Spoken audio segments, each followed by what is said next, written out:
Will Egyptian mythology be the next mythology in the God of War series? Tell me what mythology you think will be the next in the comments. So God of War Ragnarok Valhalla DLC has just released not long ago, and there are a ton of hints of different mythologies from around the world. And one of these mythologies is Egypt. For example, this person with a friggin' eagle eye named Pio5 on Twitter spotted this scene right here.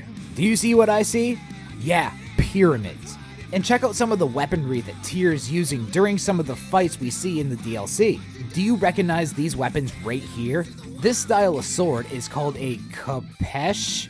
At least that's what I think it's called. It's gonna be on the screen right here. And these are just some of the obvious ones. So is Egypt our next stopping point in the God of War series? If it is, let's find out what we have in store for us and why it is a likely candidate. So why Egyptian mythology and not the others? Well, before, Sony Santa Monica, mainly Cory Barlog, had decided to take the Norse route in the mythology. The original idea and theme for God of War 2018 was in Egyptian mythology. Here's a clip right here of Cory Barlog explaining this.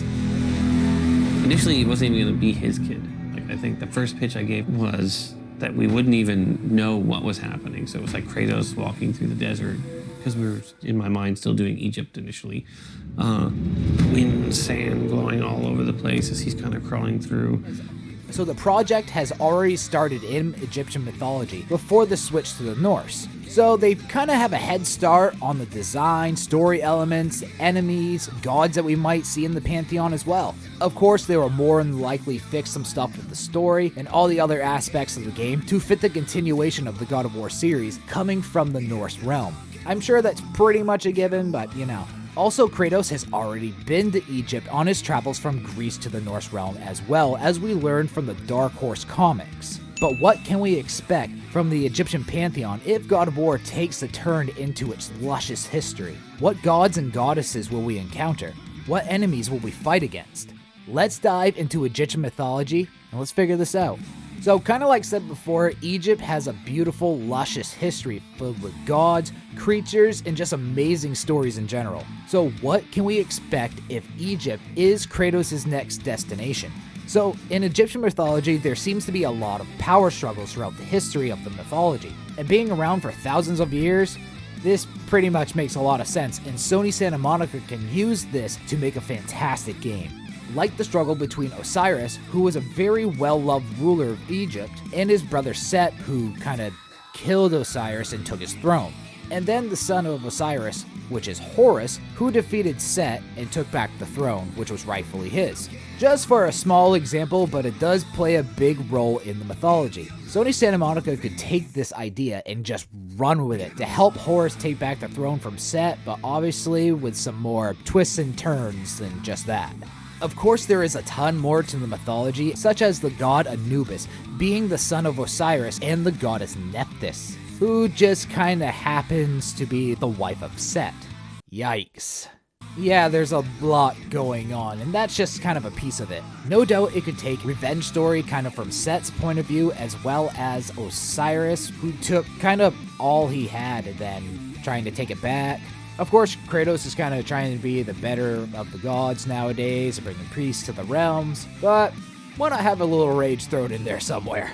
What do you think? Maybe someday I'll sit down and write an entire script for a God of War Egypt game or something, I don't know. So there are also some horrifying monsters and creatures that we could find when Kratos takes a trip to Egypt. Some of them even behemoths in their own right, and others seem straight out of a science experiment. One of these creatures, and probably the strangest creature that I could really come up with from researching the culture, is a serpopod.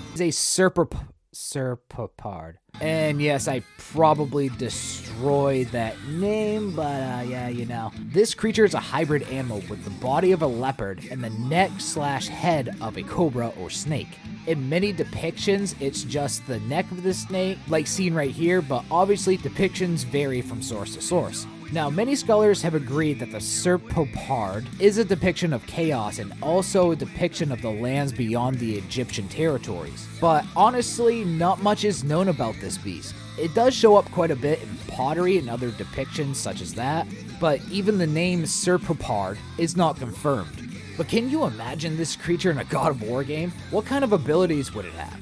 my mind kind of goes to a range kind of venom attack, maybe even a ranged strike due to the snake net, and it being super fast and agile, kind of like a leopard. Another of these creatures that we could find in a God of War game, if set in Egyptian mythology, that kind of also tiptoes the line between God, is Bobby, the king of the baboons. Bobby is a creature / god that mainly resides in the underworld, and many scholars believe is the son of Osiris because of this. Bobby can be seen in a few different forms, but mainly a person with the head of a baboon or just a gigantic baboon. Ancient Egyptians lived among baboons, and they kind of considered them aggressive and hostile creatures, so Bobby took this in his character, a bloodthirsty entity that enjoys feasting on the entrails of sinners of the ancient Egypt by the lake of fire. Sorry, that was dramatic. It kind of reminds me of the creature called a mint, who swallows the souls of sinners, but Bobby kind of likes more of a human feast instead. But it is also said that Bobby is a sign of fertility, so we also have to take this into consideration.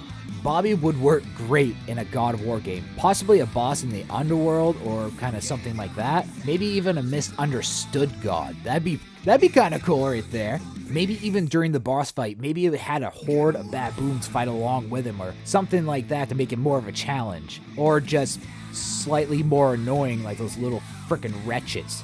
And just so this whole video isn't just me ranting about the creatures that we might see in Egypt, here are a couple of honorable mentions that would be amazing to see as well, and probably a couple of them are very, very, very well known and wanted in a game.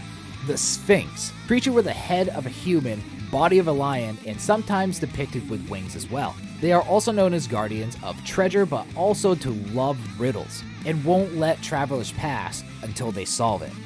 El Nadaha, I hope I said that right, or the Siren of the Nile is pretty much what you expect. A female spirit whose beautiful voice can be heard on the banks of the Nile. When people have followed her beautiful song, they are either dragged to the bottom of the river or just never heard from again. So just because we talked about some really unique and fun creatures that we can see in Egyptian mythology, if God of War goes that way, what about some gods that we might encounter? Well, I have a video or two going over Egyptian gods that we might see in a God of War game more in depth, which I'm going to link in the description for you and also leave them in the end cards as well. So a god that we can run into in God of War in Egypt that would make an incredible boss is Sobek. Sobek was mainly associated with crocodiles and the Nile River, but also with fertility due to helping with the birth of Horus, who is the son of Osiris and Isis.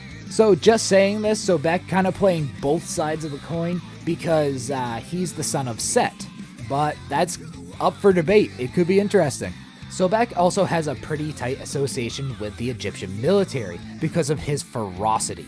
Now, a crocodile god that is associated with the Egyptian military and obviously has a connection with war, is there any doubt Sobek will be in a God of War game set in Egypt? I know. Anubis, right?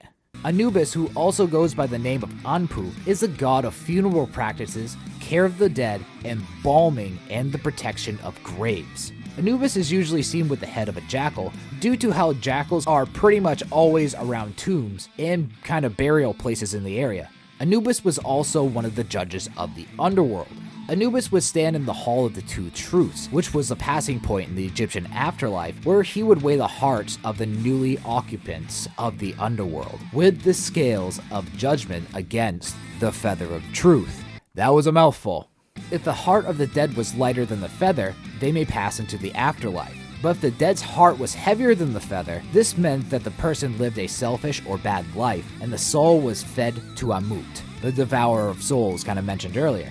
Some say this job was done by Osiris because later in mythology he did take reign over the underworld after Anubis resurrected him, after he had his little mishap with his brother Set, like said before. So a death god with a soul-eating sidekick. How could Anubis not be in a God of War game? And if it also kind of helps, he's pretty popular. So let's go back a second. And remember when I told you Kratos took a little trip to Egypt in between his time in the Greek realm and the Norse realm? Well, this god made a little bit of an appearance. Thoth.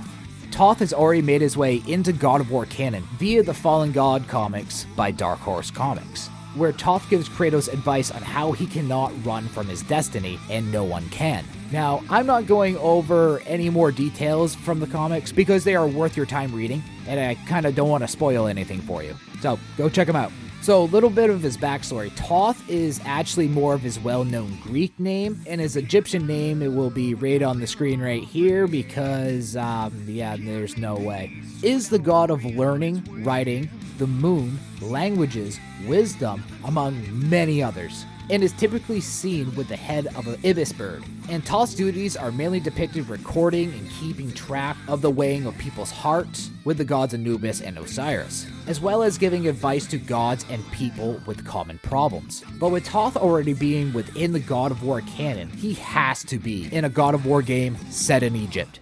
Thank you all for watching to the end of this video, and let me know what you guys want to see in a God of War game in Egypt. And if you really did enjoy yourself here, please leave a like and think about subscribing for more God of War stuff, I guess. Everyone have a good night.